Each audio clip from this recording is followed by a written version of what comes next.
Okay बच्चों, तो last class में हम लोगों ने वेक्टर्स का रिवीजन करा था, बहुत बेसिक से बिल्कुल रिवाइज करा था और कोशिश करी थी कि पूरा वेक्टर एक लेक्चर में अपन ने शॉर्ट में रिकैप करा था।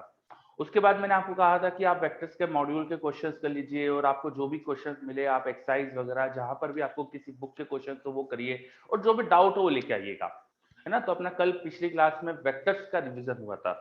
तो let us first start with your doubts. तो आपके अगर कोई डाउट हो तो पहले आप वो पूछ लीजिए, ठीक है। और आज आप क्लास में माइक ऑन करके डाउट भी पूछ सकते हो। चलिए, तो सबसे पहले तो सभी बच्चे अपने अपने नाम से लॉग इन करेंगे, कोई भी बच्चा किसी अजीब नाम से लॉग नहीं करेगा। तो अभी तो मुझे सबके नाम सही दिख रहे, वेरी गुड।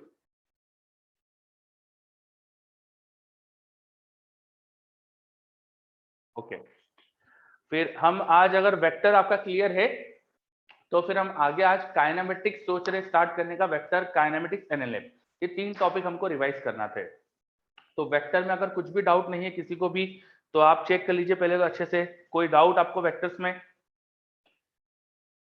कोई भी डाउट वेक्टर्स में? नो, कोई डाउट नहीं। चलो मैं एक क्वेश्चन पूछना चाह रहा हूँ आपसे, है ना। तो पहले तो मैं एक क्वेश्चन पूछ रहा हूँ, वो बताइए मुझे। There is a triangular pyramid, there is a triangular pyramid, एक ट्राइंगुलर पिरामिड बना हुआ है like this. There is a triangular pyramid like this, ठीक है। The base is of shape of triangle, इस ट्राइंगुलर पिरामिड का जो बेस है वो एक ट्राइंगल के शेप का है। अच्छा, सबको बोर्ड वगैरह प्रॉपर दिख रहा है ना, कोई ऐसा दिक्कत तो नहीं है ना? आई होप सबको दिख ही रहा होगा। चलो, तो एक हमारे पास पिरामिड है जिसका बेस ट्राइंगल है और ऑफ कोर्स उसका वर्टेक्स है। अच्छा, इसके सारे फेसेस बिल्कुल इक्विलेटरल ट्राइंगल दे दिए मैंने आपको, and all faces have a side length of a, all faces have side length a, है ना। तो ये आपको ऐसा दिख, ये मैंने साइड व्यू दिखाया है। ये वाली बैक साइड हो जाएगी इसकी और ये दो फ्रंट साइड है। These are the two front side of this triangular pyramid. This is base, this is also base. तो ये थोड़ी पीछे ही हो सकता है, आपको ढंग से दिखेगी नहीं, तो इसको अपन ऐसे डॉटेड दिखा देते हैं। चलो, तो हमारे पास एक ट्राइंगुलर पिरामिड है ना। इस ट्राइंगुलर पिरामिड के वर्टेक्स पे ये 3 जो साइड आ रही है ना, assume them to be a vector. जो 3 साइड वर्टेक्स पे मिल रही है, assume them to be a vector. ये 3 साइड वेक्टर्स है ट्राइंगल के, जो ऊपर पिरामिड का वर्टेक्स है ऊपर टॉप वाला, वहां पे ऐसे 3 साइड आके ज्वाइन होगी। तो ये तीनों को आप वेक्टर एज्यूम कर लो, assume them to be a vector, ठीक है। उनकी लेंथ क्या है? तीनों की ही ए है। तो these are 3 vectors, these are 3 vectors जो ट्राइंगल के इस पिरामिड के वर्टेक्स पे आके मिल रहे हैं ऊपर की तरफ। तो ये 3 वेक्टर है, इन तीनों की लेंथ ए है, तीनों की ही लेंथ ए है।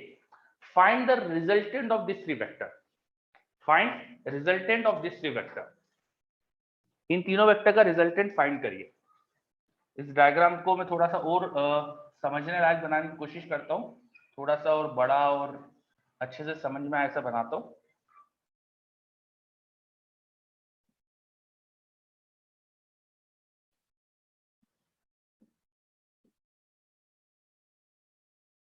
तो हमारे पास 3 वेक्टर्स है लाइक दिस,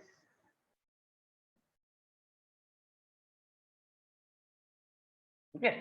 ये तीनों वेक्टर की लेंथ ए है और तीनों वेक्टर और ये जो बेस का ट्राइंगल है सब इक्विलेटरल ट्राइंगल बना रहे हैं, सबकी साइड लेंथ ए है, ये सबकी साइड लेंथ ए है। आपको इन 3 वेक्टर का एडिशन फाइंड करना है, करिए। यशवर्धन, आंसर ए नहीं आएगा। इन तीनों वेक्टर का एडिशन का वेक्टर क्या आएगा, मैग्नीट्यूड क्या आएगा, उसका बताना है। चलो, मेरे पास काफी आंसर्स आ रहे हैं। Vighnesh, very good. अनिश, वापस चेक करो, गलत लग रहा है। ठीक है, कुछ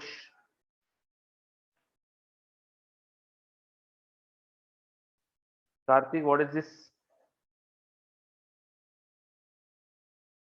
काफी बच्चों के आंसर 2A भी आ रहे हैं, तो मुझे चेक कर लो एक बार वापस से 2A, मतलब आई एम नॉट श्योर कि 2A करेक्ट है। हो सकता है करेक्ट भी आए, मैं सॉल्व करूंगा तो देख लेंगे अपन।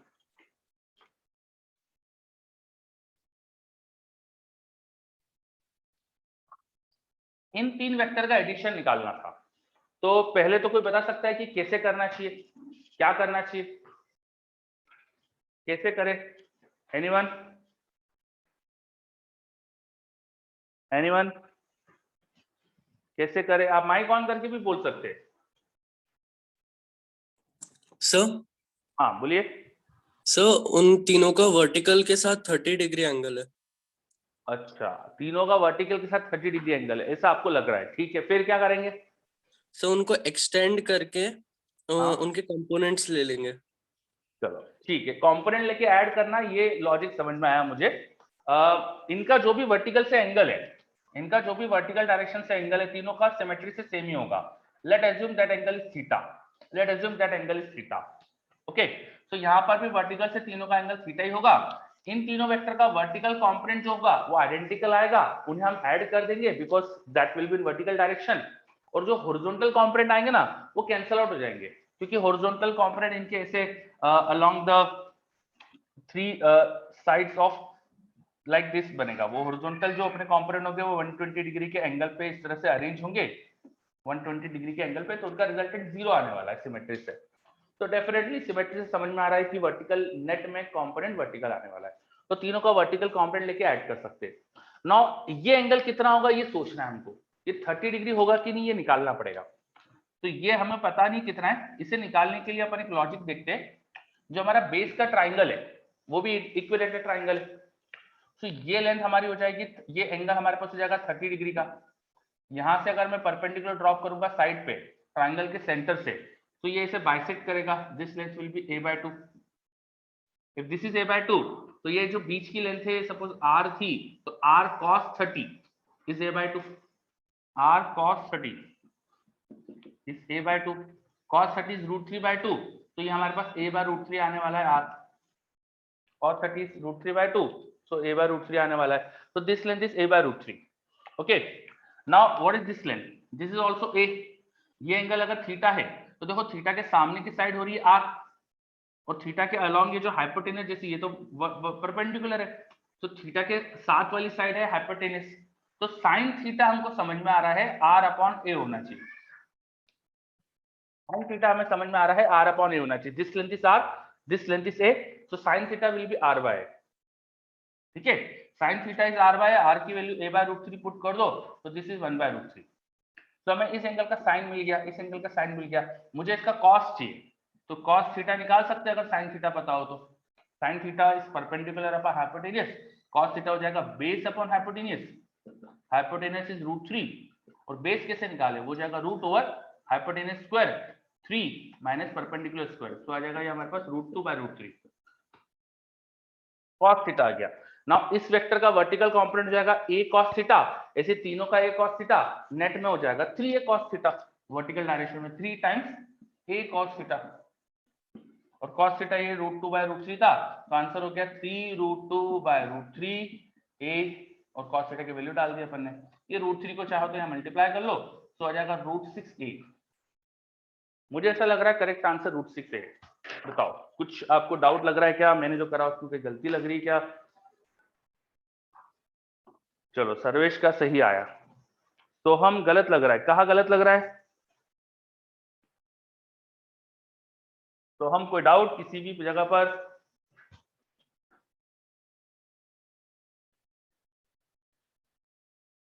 No sir ji, doubts? No doubt, okay. चलिए कि सभी बच्चे देख लीजिए कैसे करा हमने। ये एंगल 30 डिग्री पता नहीं क्यों सबको लगता है कि 30 डिग्री है, उसको 30 मान लेते बच्चे, है ना? तो ऐसा हर जगह कुछ भी मान नहीं लेना चाहिए, हमेशा जब तक हमको क्लियर नहीं हो 100% एज्यूम नहीं करना चाहिए कुछ भी। चलिए किसी भी बच्चे को कोई भी doubt? Is this 100% clear? Sir इसमें अगर एक दूसरी अप्रोच से चलते कि पहले दो वेक्टर्स को एक प्लेन में मान लेते, ओके। उनके बीच का एंगल 60 डिग्री गिवन था, हाँ तो उनका एक रिजल्टेंट आ जाता √3a। ठीक है, √3 है वो, ऐसा कुछ बीच में आ जाएगा। हाँ, हाँ, और जो फिर दूसरे प्लेन से एंगल है तो उसका भी एंगल 60 डिग्री हो जाएगा बीच में। ये मुझे समझ नहीं आ रहा है, ये समझ नहीं आ रहा है। इन दो वेक्टर के बीच में 60 डिग्री एंगल है, इन दोनों का जो रिजल्टेंट आएगा उसका और तीसरे वेक्टर में 60 डिग्री एंगल, ये सही नहीं लग रहा मुझको। ओके ओके, तो वो फिर ट्रिग्नोमेट्री तो से सर निकालना अपन वो पड़ेगा। एंगल, हाँ बोलो। सर फिर अपन वो एंगल निकाल सकते हैं कैसे, मतलब क्योंकि सर मैंने भी सेम अप्रोच लगाई थी। हाँ मतलब निकाल तो सकते हैं हम, थोड़ा सा और मैथमेटिक्स लगा के इजीली निकाल सकते हैं। जो आप जो बोल रहे हो कि दो वेक्टर का एडिशन करो, तो वो जो वेक्टर बनने वाला है दो वेक्टर का एडिशन करके, वो मुझे लग रहा है कि कुछ ऐसा बनेगा। सही है क्या? हाँ सर सेम। यस है ना? सर। ठीक है। अब वो ऐसा बनेगा तो देखो उसका जो वर्टिकल कंपोनेंट दिख रहा है मुझको, उसका जो वर्टिकल कंपोनेंट है वो ये लेंथ है, और जो उसका हॉरिजॉन्टल कंपोनेंट है वो ये लेंथ है। ठीक है, ये वाली लेंथ तो आप निकाल सकते हो, ये लेंथ आपको पता है ना?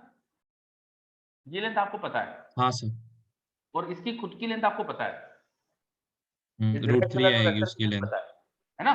तो इसका जो भी एंगल यहाँ बन रहा है अल्फा, वो निकल जाएगा। अब आप देखो कि साइन अल्फा की वैल्यू आप निकाल सकते हो exactly. Yes yes yes sir, आ ओके जाएगा सर, इससे। Okay sir. और निकाल के चेक करना कि क्या आ रहा है एंगल। इधर का एंगल और उधर का एंगल जो आएंगे ना, वो आपको 60 डिग्री मिलकर नहीं देने वाले। ठीक है, चलिए ओके। और कोई डाउट इसमें? इस तरह के और भी क्वेश्चन आए तो कर सकते हो आप। अगर मैं बेस ट्राइंगल के बदले बेस स्क्वायर देता और फिर ऐसे ही बोलता है स्क्वायर बेस वाला पिरामिड है, उसमें टॉप वर्टेक्स पे ऐसे 4 वेक्टर आएंगे, फिर उन चारों का एडिशन पूछ लेता, तो वो कर पाएंगे क्या आप इसी लॉजिक से?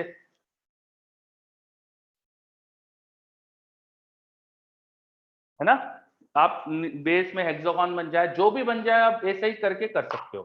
ठीक है, तो हाँ, तो एक मेरे पास रिप्लाई आया 30 की जगह 45 ले लेंगे।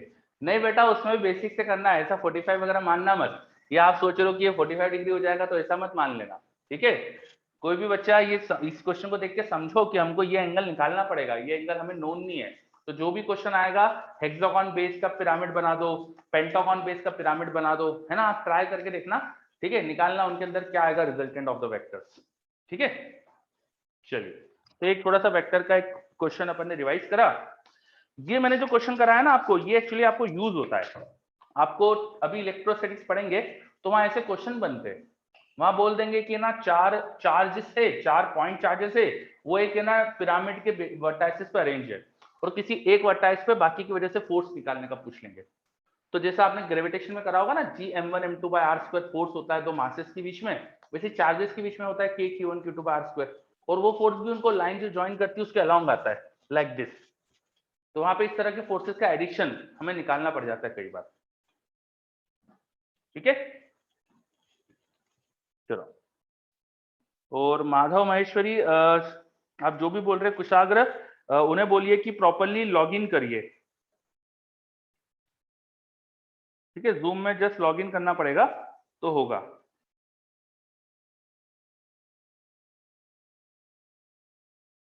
चलो, आपके जो भी बच्चे क्लास के अटेंड नहीं कर पा रहे हैं, वैसे तो मैंने ग्रुप में मैसेज करा था, मैं एक बार और कर देता हूं message, just a second.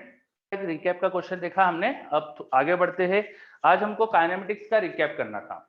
So what is kinematics, थोड़ा सा बेसिक से चलते हैं। आई हो आप, मुझे पता है आप सबको आता है काइनेमेटिक्स, पर फिर भी मैं थोड़ा बेसिक से लेके जाऊंगा। What is kinematics? Kinematics is study of motion. Motion क्या होता है? when a particle's position is changing with time, we say that it is in motion. What is this position?